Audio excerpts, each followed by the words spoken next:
Yes, ready, start. An honorable lady member said that there are no big farmers now and that if you have details of small and marginal farmers, you let us know. We do have, madam, details of small and marginal farmers. We also know that is the amount of area under cultivation by small and marginal farmers.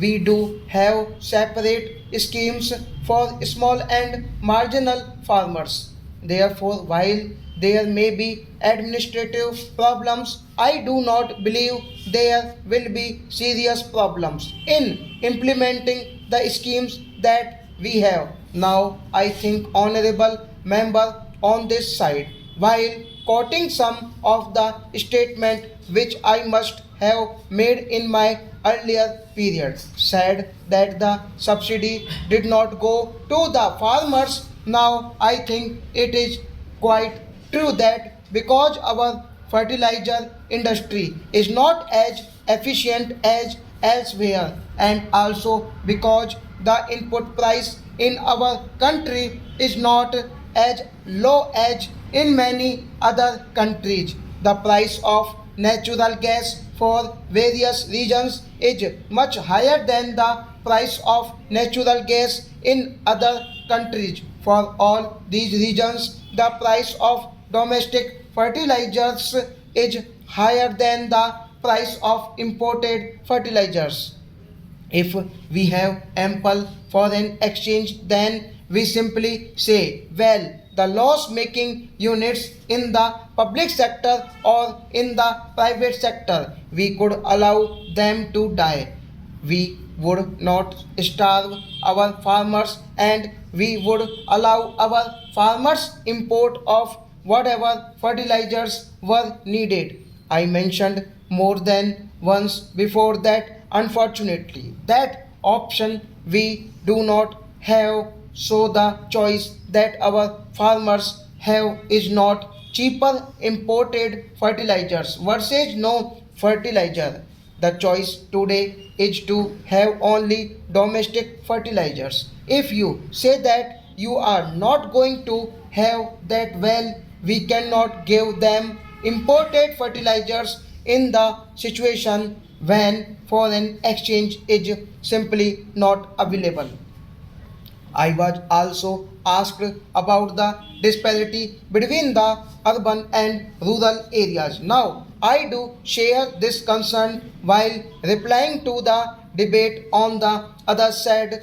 I did say that I am very worried that this urban rural divide is widening, that it is very explosive, and therefore we must take measures which cut that root of this widening disparity. And I also said in the other house that if you look at this problem in depth, you cannot resolve these tensions by giving subsidies to 70% of the population. There is no mechanism in the world which can say that you give subsidies to 70% of the population. The country will go bankrupt, and I think all the talk of social justice and removing disparity will came to end. The only way to deal with urban and rural disparities is to strike at the root of the problem, and the root of the problem is that we have an excessively protected industry. You have been talking of inefficient fertilizer industry. That is true of most branches of Indian industry, but we have to live with it. We cannot overnight get away from a highly protected from the inefficient industrial structure. We have to gradually subject to industry to greater competition, both domestic competition and foreign competition. We cannot afford to kill our industry, because if you kill that industry, the farmers would be the sufferers, and that is why we have this new strategy which seeks to reduce the level of protection given to industry. If that strategy works out, you might see in this country for the first time a most emphatic program seeking to bridge the gap between the rural and urban divide.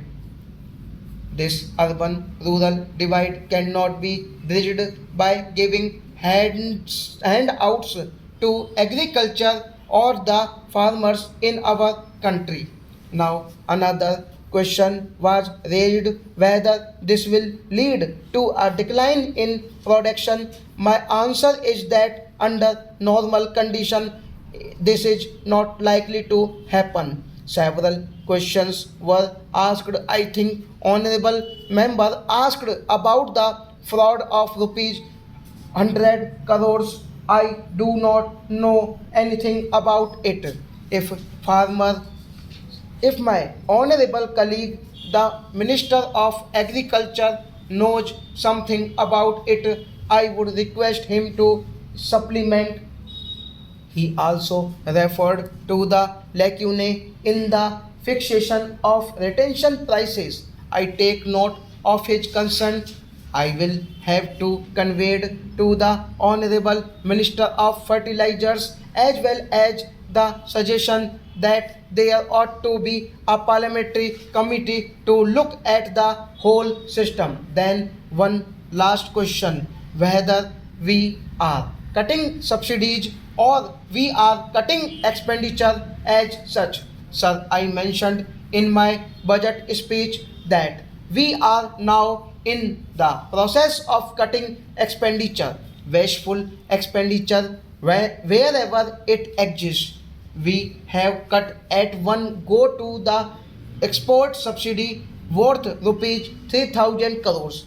We have also reduced subsidies in a number of areas. We have also begun a process of looking at all administrative expenditure. I have asked all the ministries of the government of India to prioritize their activities.